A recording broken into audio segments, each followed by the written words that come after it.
empilweni igama kuBhaka isibongo kanzima bathi ngihambile bathi ngibonile bathi ngizenzile bathi wathi uBhaka udakwe yini umfana omncane uBhaka bhuqa imize bafakazana ngo-12 uhlelo bethe ithuluza ngihambela ngilifice insimini bathi uxama uxakile sakashuba kusangenzeka noma yini madoda ngumafavuke njengede ngabala unogwadi ubhadi wayikhulule ngumfaka amakhanda inyoka namakhanda amabili enesithathu elenkosazana madoda awusuka nini angiyona ngento yokudlala khona isikhathi ngangichazela abanye nale ngicela nikwazi lokho khona isikhathi sokucela kube khona isikhathi sokubonga niyazi ukuthi ngihlale ngikhuluma ngifundisa ngezinto ngichaza izinto ngenza yonke into namhlanje ke isikhathi sokuzobonga into nebengifundisa ngazo ezinye esezenzakalile ezinye ezisazokuzakala nawe ngiyakufundisa uma ngabe uthandaza woba naso isikhathi sokuthi into oyithandaze wayicela wabona yenzeka iba naso isikhathi sokubonga njengamanje nje mina ngizokwenza isikhathi sokubonga yini le engizoyibonga kangaka yilokho engicela ukuchaza ukuthi ngizobongani ekuthenini ngithe mangifundisa ngakho ngathi mangiyala ngakho kwenzeka nakuba kwenzeka kodwa kuzibhlungu inhliziyo zabanye abantu ngoba abanye abantu besebejwayele ukuthi umuntu into yokurojwa abanye abantu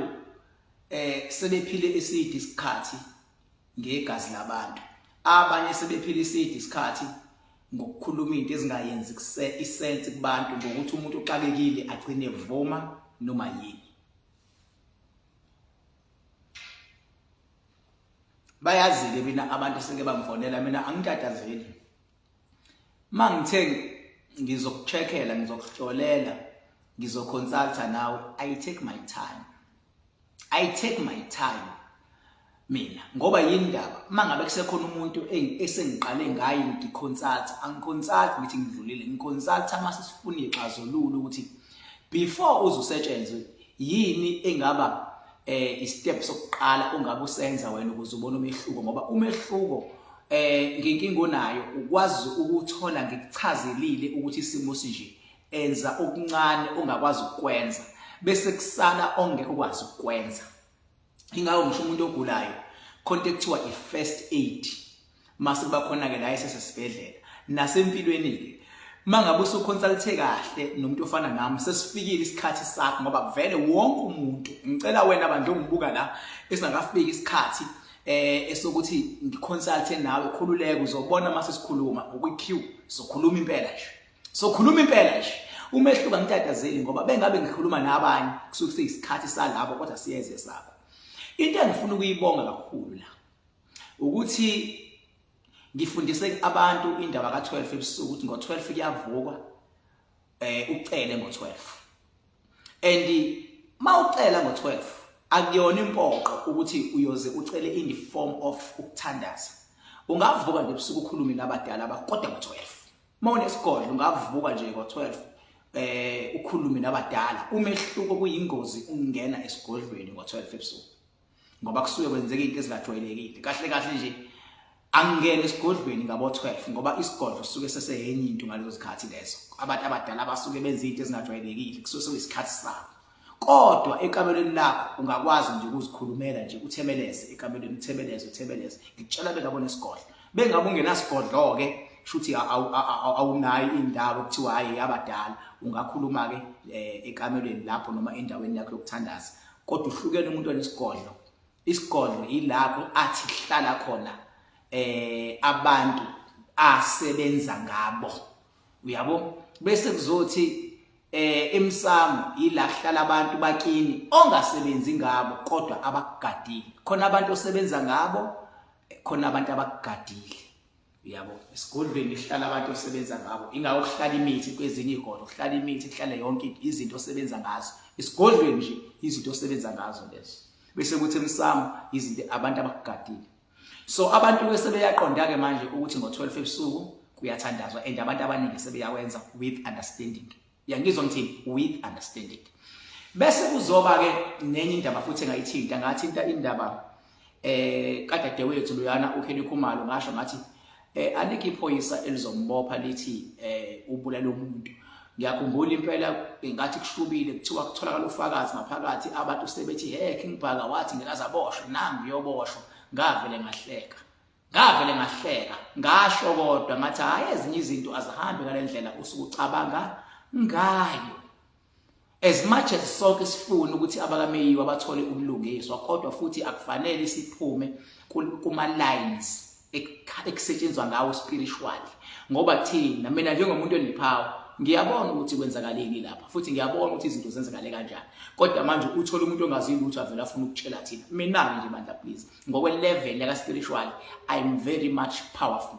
yabo so nayo ke le yokheli niyayibona ukuthi ihlahla kanjani and nakhona futhi uyayibona ukuthi manje siyaqala iyadida mawunenhliziyo encane isiyacika nokuthi spiritual mawumuntu o powerful no spiritually uplifted awuvumelekile usheshe ucasuke awuvumelekile mawusasho ucasuke awakabi spiritually uplifted uyayidlalela mangabe ngempela u-spiritual uplifted awucasuke uhleka noma kubuhlungu ubekezela mangasafanele ngoba usukwazi ukuthi akhona amandla ayisebenzayo liyonto bakhona abadala ukhona uNkulunkulu likhona idlozi elisebenzayo so mawucasuka ingoba usukufuna ukuthatha izinto uyithatha ngenhliziyo bese ufuna ukuziphathela wena yourself. So ngiyabonga ke lokho ukuthi abantu abaningi bayabona ukuthi ukunzima kangakanani ukuthi kutholakale kokheli benecala ngangishilo lokho ngaphinda futhi ngabalula indaba yedudula khona isikhathi la kuthiwa idudula movement la ike yaba nesasasa impela kuthiwe wonke ama province izobhubha KZN ngumuntu oqala engaba nesibindi ngakhuluma ngedudula ngathi idudula ngeke izibone edlalayo especially la KZN ngaze ngathoma ngathi khona thina phela ngathi lento ukuthi bathi bahambisa abantu bokufika bayabadudula ngathi alikho ilanga okuthiwa abantu bokufika sebehambile badudulwe idudula ngathi ayikho ngathi baziphushele agenda yabo wayibona bafuna ukuzishendela babashaya umshosha phansi nje wabantu abathile kodwa into ezovalwa very quickly njengamanje kugcineni nje ukuza ngedudula baphi laba babeyisupporta ababesebenza impela bangena emandleni siyabadudula iphelele ipiliyonto ngase ngishilo ngoking Bhaka umlomo ngathi mangamthatha umfokanza umfoka usemfoka ucuca umfoka chamane umfoka amakhanda ke lo inyoka enamakhanda amabili elisithathu elenkosazana kumele we understand futhi yini inkosazana ukuze bangahambe bekhomba noma ikuphi inkosazana. Alright, ngaphinda futhi ngaxwayisa ngegubhu ngathi ayikho into ekuthiwa isigubhu ngazenzela abantu isibonelo ngathi isiqala ngabo 1995 1996 1997 mawuhamba edrobheni khonto yayidumile kwakuyivalo uthi uyadlula ufica abantu bengungile kungunge umuntu othile ophethe inyoko ophethe ivalo yabona lento iyashawa kuthiwe yabona khonto emhlophe kuthiwe ingakuphi ufaka imali bawuthi ngapha bese uyadliwa zaphelelwa isikhathi ivalo zithe ivalo makuphela isikhathi kwase kuya upgradewa bonke abantu ababenza ivalo basebenza igubhu labantu akade bethi benza izigubhu ibona bonke laba ababesevalweni uyabo before kodwa ungene kwizigubhu from evalweni akusukanga direct kwa igubhwini khona into nje kade ikhona from ivalo bekuthiwa bengabe ufuna imali yakho iphinda phindeke resign emsebenzini mhlawumbe uthole u500,000 bazophinda ube kabili ukhonjisa imali egcwele ipostman egcwele isuitcase uyabo uhambise ngasolwandle phansi komgodi kuthiwe abadala bakho bathi faka u15,000 uhamba uzama u15 kuthiwe imali yokugeza isikhwama uhamba uyizala yokugeza isikhwama kuthiwe manje sekuyimali yokuthi abadala bavuma ukuthi iphume ubugcina uyikhiphe yonke imali onayo udlala ngengqondo nje ithe mayisidlula kuleyo phase kwase ngena kuleyo group kanti leyo group ingena kamnandi ngoba ingena ne-social media abantu sebene access kahle kuyona yila sikwazi ukubaqashisa khona ngathi ayikho into ekuthiwa isigubhu mawukuthi umuntu usakholela isigubhwini kwaye wena wisidididi wena umuntu okholela isigubhini ngibonge ke izinyanga zonke beyiphusha igubhu badla cha zihlisile badle igubhini azisayiphusha igubhu njengalesikhathi before ngikhulume zihlisile badla cha ngiyanibonga zonke izinyanga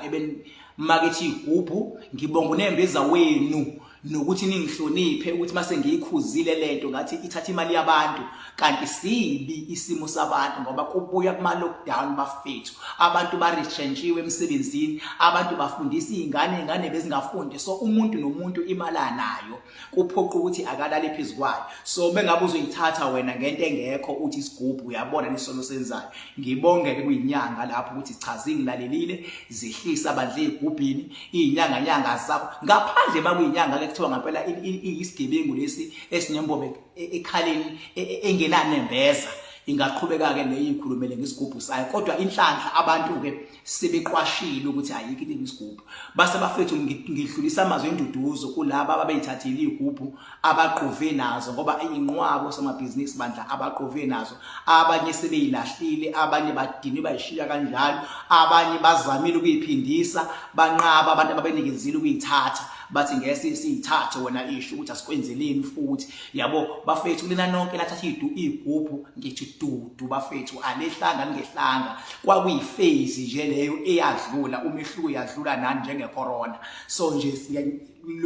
kuleyo mzuzu bafethu ngithi lana ekhona dudu kusho mina uKing Bhaka ngiyabaza ubuhlungu obukhona uthathe into uthi yokucebisa uzoba isigwili uvele ungacebi okunalokho impilo ishone phansi than before ngiyakwazi uthi uyahamba uya kumuntu owakunikeza lento uyamfika usegadi uyamaphuti igada kusasondeleki sekukhona nje indoda noma intobazane emini elokuthi ha ubhizi udokotela wena lapha ihambile imali yakho dudu umfethu kuleyo ndawo so ingakho nje ngithela ngithatha lethuba leli ngize nje ngumfoka amakhanda amabili lesithathu elenkosazana inyokana ke leyo kumkhuluzana ubaba ngisho ngithi cha bafethu ngiyalazi usizo endlule kulona kodwa ngoba sikhona sibonge i-social media ingakho abantu abaningi bethi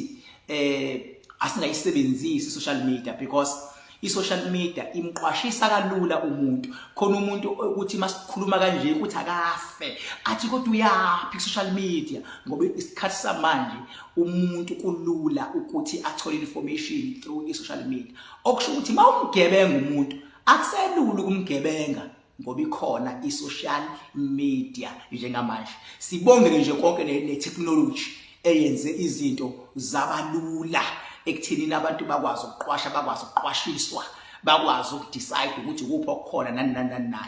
ingakho ngithi nje abantu kodwa basazobona ingakho nje mina from kudala ngadecide ukuthi kube nezinto ezibonakalayo engikwazi ukuzenza imina kuphela umuntu okwazi ukulapha umuntu makuthiwa ubucane imina kuphela umuntu okwazi ukulapha ilonda imina kuphela okwazi ukukhuluma ngale zinto ngijule ngezinga eliphezulu imina kuphela okwazi ukukhuluma with facts yabo ingakho namanje ngibonga ukuthi nje siyabonga bandla shem ngoba nje indaba yezigubhu abantu sebeze bayibona and nabantu akade bekhuluma ngayo cha bandla behlisile kodwa bakhona bogela kanjani abasayikhuluma emakhonini kodwa abasayipromote kakhulu la social media because beke basifaka nje sokhuluma ngaso thina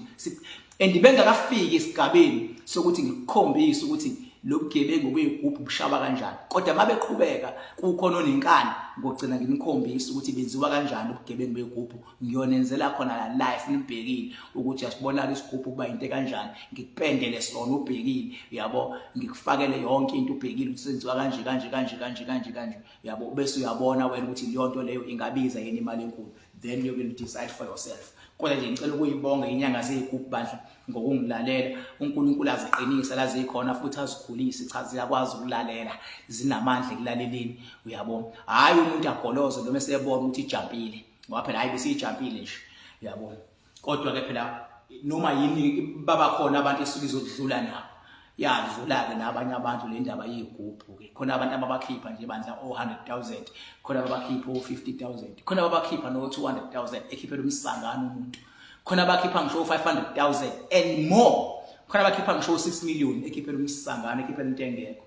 yabo khiphela into engekho yabo inganje ngithi mina igama ngubhaka isibongwanza bathi ngihlambele bathi ngibone bathi ngisenzile la ngihleli khona ke elinye igumbu la elingakazi nilibone igumbi ingaphakathi mina isegumbini lami la ngihleli khona uyabona Hayi futhi ngiyachoma ngalokho uma ukuthi ngichomile bandla ngiyaxolisa kusho ukuthi kuyichomekekele kona, but it wasn't my intention. Angikwazi ukuvele ngifika la ngizonipostela. Umehluko ufuna mangifika la ngikwazi ukuqwashisa, ngikwazi ukubonga, yabo. Akukho ke okufihliwe ongeke kuvele la emhlabeni. So ngisho ukuthi nawe ola bandla okuqueue yokuconsulta nami, don't worry, so consulta nje, sokhuluma nje, ngisazokuhlola lela futhi ngezinga eliphezulu. Bayazi ke sengibahlolelile,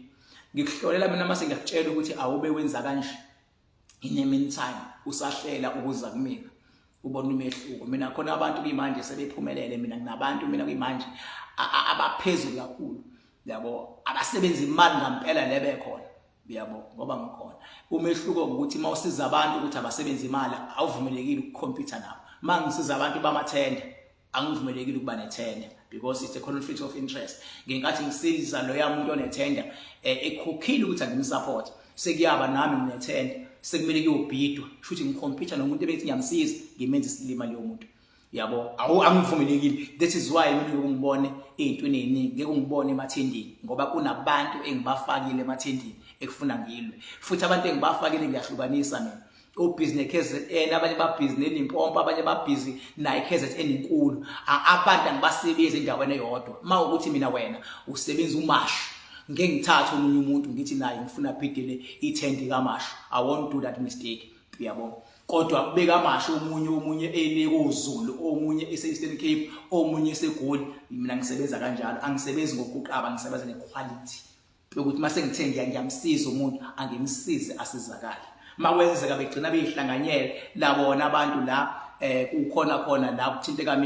mina khona, sekuhlukana ngama-grade ke lapho ukuthi ubani le-grade enkulu ubani le-grade engaphansi. Ngiyabonga kakhulu leyo ndawo. Ngiyacela nje ukuthi nilale kahle, uNkulunkulu anikhusele namadlozi enu ayibonakalise amandla awo kunina, niqine bafethu, nazi uKing Bhaka unithanda ukule, unithanda like never before. You know, I will always respect and adore you, because without you, ladies and gentlemen, I'll be nothing but trouble, you know. So the reason